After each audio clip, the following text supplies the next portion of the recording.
Have you ever felt loneliness creep in like a shadow you can't shake, even in a crowded city like Chicago? You sit in a coffee shop watching others connect and wonder, why not me? Here's the brutal truth. Loneliness isn't just a feeling.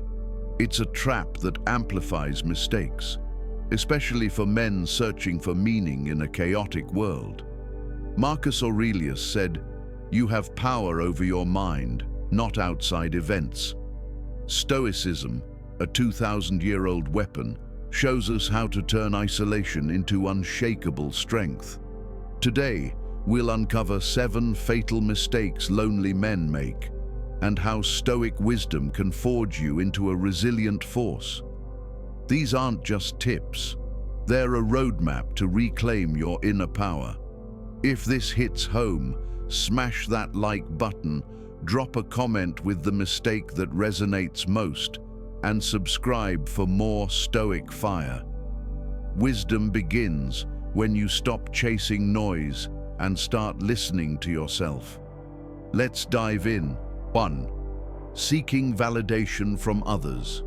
You're in a bustling office in Seattle, wrapping up a long day.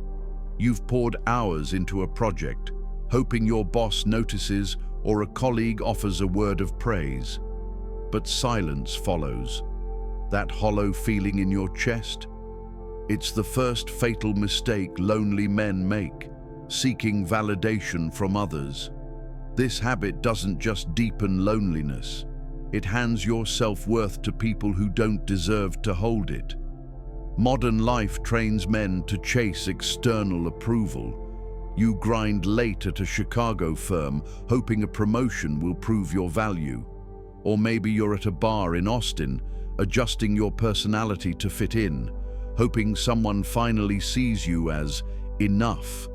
But the more you chase, the emptier you feel. Why?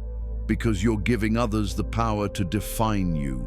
Every time you seek their nod, you drift further from yourself, and loneliness creeps in like a fog rolling over San Francisco Bay. Consider John, a 35-year-old software engineer in Silicon Valley. He spent months perfecting client pitches, not for excellence, but to hear, "Great job." When praise didn't come, he questioned his worth. John wasn't lonely because he lacked people. He was lonely because he outsourced his value to other people's opinions. His story isn't rare. How many times have you stayed late at work or changed yourself in a conversation hoping for someone's approval? It's a losing game. Epictetus nailed it. You become what you give your attention to. If you focus on their approval, you become their puppet. Stoicism flips this script. Your worth doesn't come from applause. It comes from your virtues, discipline, honesty, courage. Think back to a moment you felt genuinely proud. Was it when you hit a deadline despite exhaustion? Or when you honored a promise to yourself even if nobody noticed? That's where your power lives, not in their applause. Here's the modern trap. A man in New York tweaks a presentation for hours, not for excellence, but to impress his manager. A man in Denver softens his opinions at a meetup to avoid friction. These tiny compromises chip away at your core, leaving you more isolated. Stoicism demands you break this cycle. You don't need a boss's nod or a stranger's smile to know your worth. You build it from within. So what's the move? Take one small step today. Grab a notebook and write down 3 strengths you know are true: your grit, your loyalty, your ability to listen. Every morning for the next week, look in a mirror and read them aloud. No one else needs to hear it. This isn't about ego. It's about rooting your worth in what you control. If someone dismisses you at work or a friend forgets you, pause, breathe, and remind yourself, their opinion isn't your truth. This practice isn't just a task. It's rebellion against a world that wants you begging for validation. You're not here to please everyone. You're here to live true. If this hits home, drop a comment with one strength you're claiming today. My affirmation: my worth isn't in their applause, it's in my principles. 2. Avoiding solitude instead of embracing it. You're in your apartment in Austin, the hum of the city right outside your window. The quiet feels heavy, almost suffocating, so you turn on the TV or head to a crowded bar to escape. This is the second fatal mistake lonely men make: avoiding solitude instead of embracing it. Running from alone time doesn't ease loneliness. It blocks your path to self-discovery and strength. By dodging silence, you deepen the void, letting isolation define you instead of shape you. Modern life paints solitude as failure. In cities like Denver, men pack their evenings with noise, busy restaurants, loud gyms, endless distractions, anything to avoid their own thoughts. But this avoidance keeps you disconnected, like a ship drifting off the main coast. The more you flee, the more loneliness tightens its grip, leaving you feeling like a stranger in your own life. Solitude isn't the enemy. Your fear of it is. Embracing solitude builds resilience, clarity, and a foundation no one can shake. Consider Mark, a 40-year-old accountant in Chicago. He filled every night with happy hours, terrified of the silence in his apartment. He thought being alone meant weakness, but all that noise drained him, leaving him lonelier in crowds. One evening, too tired to go out, he finally sat in silence and realized he'd been avoiding his dream of starting a woodworking business. That quiet moment flipped everything. Solitude didn't break him, it revealed him. He wasn't empty, he was distracted. Seneca wrote, "All your sorrows have been wasted if you haven't learned how to be alone." Stoicism sees solitude as a forge, a place where you temper your mind. Marcus Aurelius didn't find clarity in crowds, but in quiet moments, even during war. Think of a time you felt truly centered. Was it surrounded by noise, or in a moment of stillness when you finally faced yourself? That's the Stoic truth. Solitude is where you meet your strength, not where you lose it. Modern life fights this. A man in Miami might drive miles to a bar just to escape an empty home, only to feel more alone among strangers. A man in Seattle might blast music to drown out silence, missing a chance to reflect on what he really wants. Stoicism flips the script. Alone time isn't punishment, it's power. It's where you ask, "What do I want from life?" and hear your own voice clearly, without society's expectations muddying it. Here's your action. Commit to 10 minutes of silence daily for a week. Find a quiet place, a park bench, your living room, and sit with a notebook. No distractions, just you. Write down one goal you've been avoiding, like learning a skill or reconnecting with someone important. Then ask, what's really holding me back? This isn't easy. It's meant to challenge you. Each minute you sit with yourself, you reclaim a piece of your inner strength, building a foundation no crowd can give you. This practice is rebellion against a world that fears quiet. Solitude isn't loneliness. It's where you forge your core. You're not hiding, you're building. If this resonates, comment one goal you'll reflect on this week. My affirmation: in solitude, I find my strength. That's your power. Claim it today. 3. Dwelling on past regrets. You're in a quiet diner in Atlanta, staring at your coffee, replaying a breakup or a missed opportunity. The what-ifs gnaw at you, pulling you deeper into isolation. This is the third fatal mistake: dwelling on past regrets. Obsessing over what's gone doesn't heal loneliness. It chains you to it, turning temporary pain into a lifelong sentence. You can't change the past, but you can lose yourself in it. Society fuels this trap. In cities like Boston, men replay failures, a lost promotion, a breakup, letting those moments define their worth. Each memory becomes a weight, convincing them they're not enough. The more you linger, the more loneliness feels permanent, like a storm cloud settling over the Rockies. But regrets are not your identity. They're lessons. Dwelling on them steals your present, disconnecting you from the life you could create right now. Meet David, a 38-year-old teacher in Philadelphia. He spent years agonizing over a failed startup, blaming himself for not being smart enough. That regret kept him from new ventures, isolating him in self-doubt. One day, he listed his mistakes and realized they taught him resilience. That shift freed him to start a tutoring side hustle, reconnecting him with purpose. He wasn't broken, he was stuck. Marcus Aurelius wrote, "You have power over your mind, not past events." Realize this, and you find strength. Stoicism teaches that the past is outside your control. What is in your control is today, your actions, your focus, your choices. Think of your proudest moment. Was it when you replayed your failures, or when you moved forward despite them? That's the Stoic way. Use the past as a teacher, not a jailer. Modern life makes dwelling easy.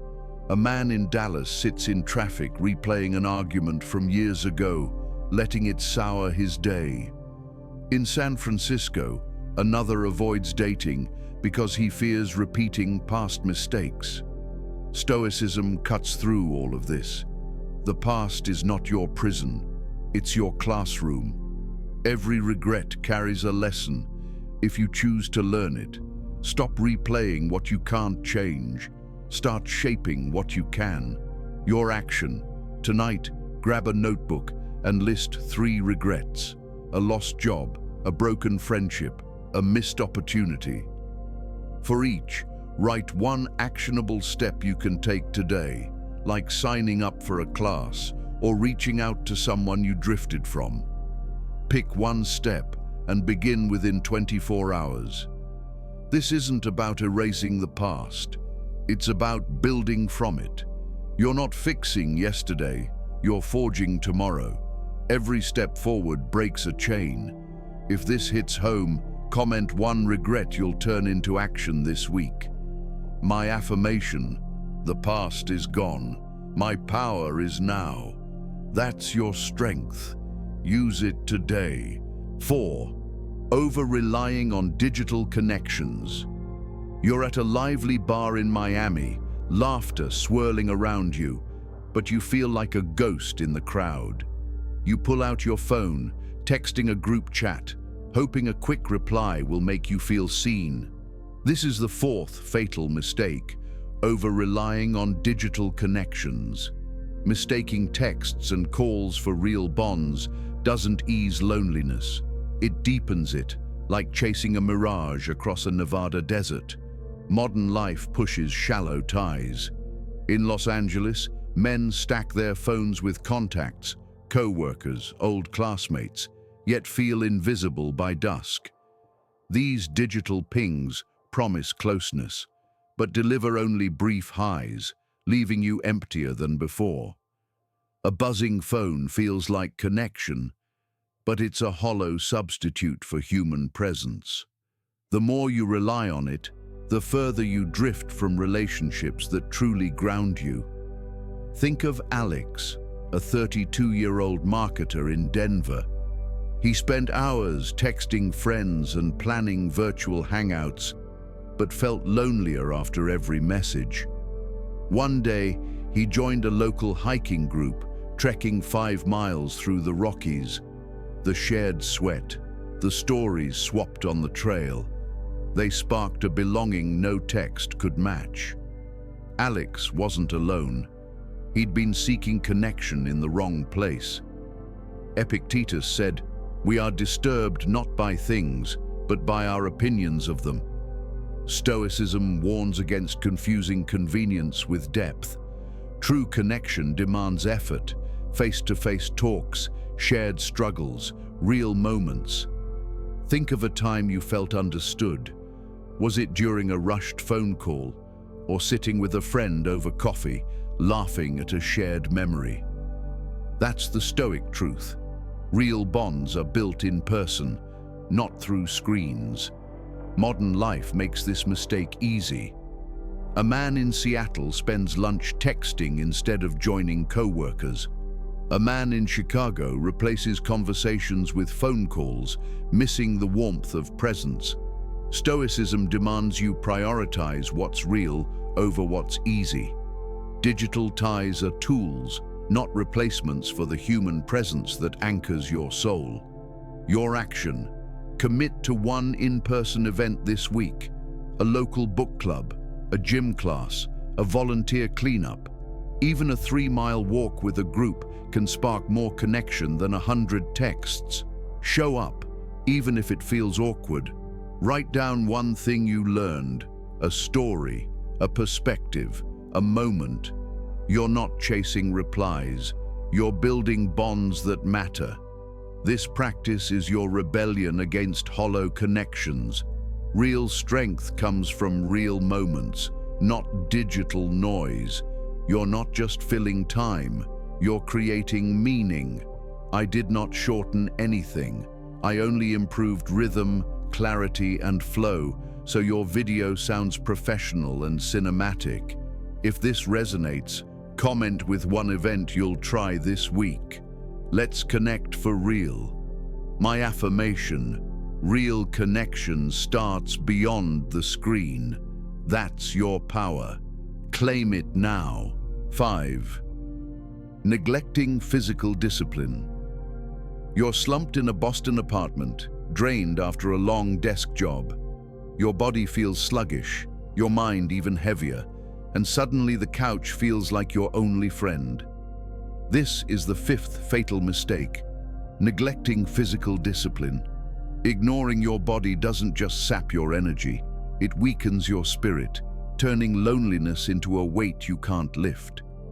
A neglected body fuels a fragile mind, making isolation feel like a permanent state. Modern life breeds inertia. In cities like Houston, men sit through 9-hour workdays glued to screens, their vitality fading like a sunset over the Gulf. Without movement, confidence erodes, and loneliness spreads like weeds in an untended yard. Physical neglect isn't just skipping a workout, it's abandoning the engine of your potential. You're not tired. You're disconnected from the strength that could pull you through the fog of isolation and into clarity. Consider Tom, a 42-year-old lawyer in San Diego. He skipped exercise for years, blaming 80-hour work weeks. He felt distant from himself, retreating into loneliness as his energy tanked. He avoided mirrors, ashamed of what he saw. One day, he began running 3 miles every morning along the Pacific coast. The sweat didn't just sculpt his body, it rebuilt his sense of self. He wasn't lonely. He'd been stagnant, letting his body and mind atrophy together. Seneca wrote, "Set yourself a task that demands effort." Stoicism sees physical discipline as mental forging. Marcus Aurelius endured freezing marches to harden his resolve, knowing the body shapes the mind. Think of a time you felt unstoppable. Was it after lounging all day? Or after a 5-mile hike, a gym session, or even a brisk walk?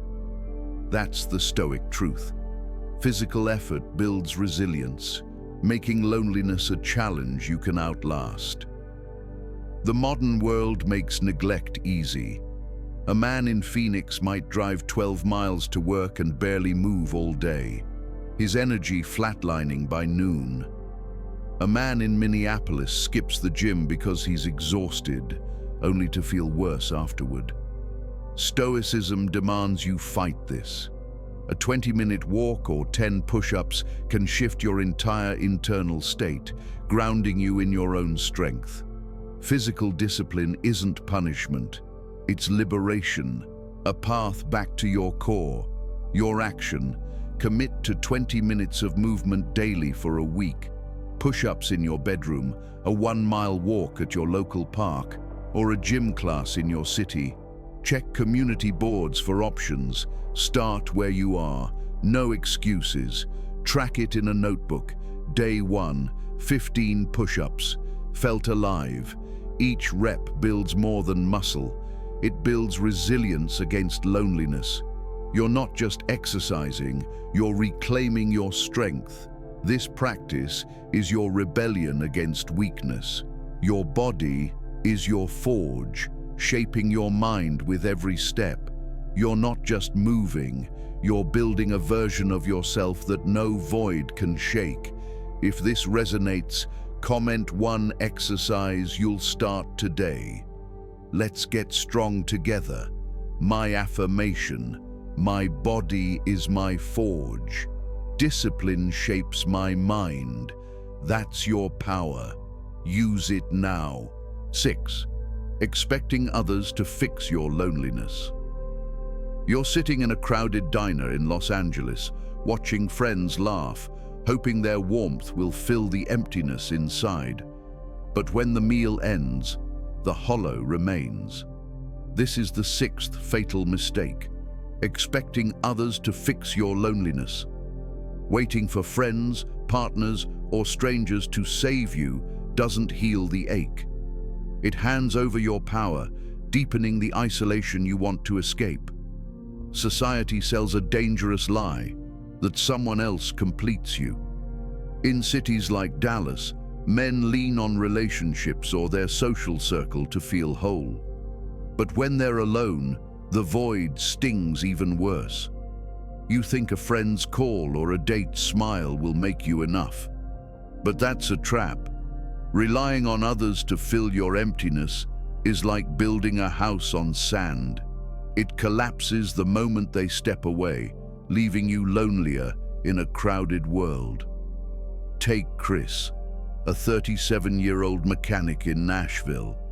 He chased relationships believing each one would cure his loneliness. Every breakup left him more shattered, questioning his worth. One day, he returned to woodworking, a passion he'd abandoned. Hours in his garage shaping oak brought purpose, not people. He wasn't missing love, he was missing himself, ignoring his own spark. Epictetus said, "No one can give you freedom but yourself." Stoicism teaches self-sufficiency. Others can enrich your life, but they cannot define it. Think of a moment when you felt content alone. Fixing a car, reading in a cafe, walking a trail. That was your power, not theirs. You're not a puzzle waiting for someone else's piece. You're whole and capable of building meaning from within.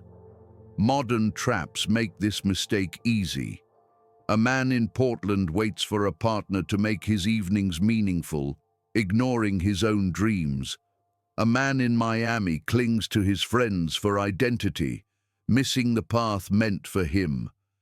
Stoicism demands you stop waiting. Your purpose isn't in their hands, it's in yours. You don't need someone to save you. You need to start creating your own meaning today. Your action: pick one passion project this week. Learning guitar, cooking a new dish, journaling, painting, cycling, anything. Dedicate 30 minutes to it. Even if it's rough, write down why it matters. Creativity, growth, joy, expression. Track it. Day 1, practiced 3 chords, felt grounded. This isn't about perfection, it's about owning your time.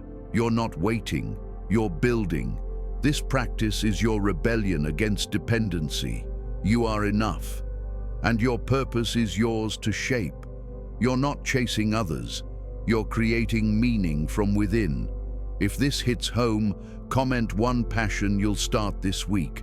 Let's take charge together. My affirmation: I am enough. My purpose is my own. That's your strength. Claim it today. 7. Ignoring your mortality. In cities like San Antonio, men delay their dreams, starting a business, moving to a new state, telling themselves, "I'll do it later."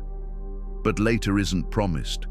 Ignoring mortality makes you drift, disconnected from what truly matters. Like a ship wandering off Oregon's foggy coast. You're not just lonely. You're asleep, letting time slip through your fingers like sand. Meet Mike, a 45-year-old manager in Orlando. He postponed writing his novel for years, assuming he had endless time. Then a health scare snapped him awake. He began writing 1 page a day in his local library. Facing mortality didn't terrify him, it ignited urgency. He wasn't lonely. He'd been procrastinating, letting fear of failure steal his purpose and his time. Marcus Aurelius wrote, "Think of yourself as dead. You have lived your life. Now take what's left and live it properly." This is memento mori, Stoicism's call to live with urgency. Seneca reflected on death daily to sharpen his priorities: relationships, purpose, action. Think of a moment you felt genuinely alive. Was it chasing trivial errands or facing something meaningful, like a tough conversation or a bold goal? That's the Stoic wake-up call. Live now, not tomorrow. Modern life hides this truth. A man in Seattle stays in a dead-end job, postponing a dream trip to the Rockies because he assumes time is infinite. A man in Atlanta delays reconciling with family, telling himself, "Someday." Stoicism demands you stop drifting. Life is short.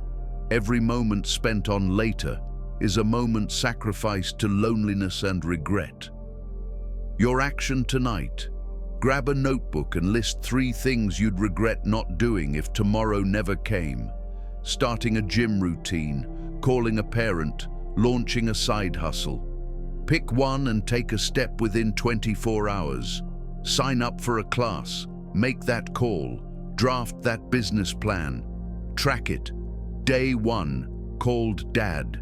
Felt connected. This isn't morbid, it's liberating. It gives you the clarity to live fully and intentionally. This practice is your rebellion against procrastination. Life's too short to drift in regret. You're not passing time, you're making it count. If this resonates, comment 1 regret you'll take action on this week. Let's live with purpose together. My affirmation: I live today as if it's my last.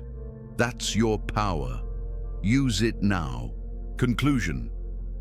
You've faced 7 fatal mistakes: seeking validation, fearing solitude, replaying regrets, leaning on digital ties, neglecting your body, expecting others to save you, and ignoring life's brevity. Stoicism doesn't erase loneliness. It forges the strength to rise above it. Marcus Aurelius didn't ask for an easier life. He built a stronger self. You can do the same. Start small. Choose 1 mistake to confront today. 10 minutes of silence, a single push-up, 1 step toward a dream. These aren't just habits. They are your rebellion against a world that keeps pulling you away from your core. Loneliness isn't your enemy. Your choices are. If this struck a chord, comment with the mistake you'll conquer first. Hit like. Share with someone who needs this fire. Subscribe for more Stoic wisdom. You're not alone. You're becoming unshakable. My final affirmation: I am becoming unshakable day by day. Take that step now.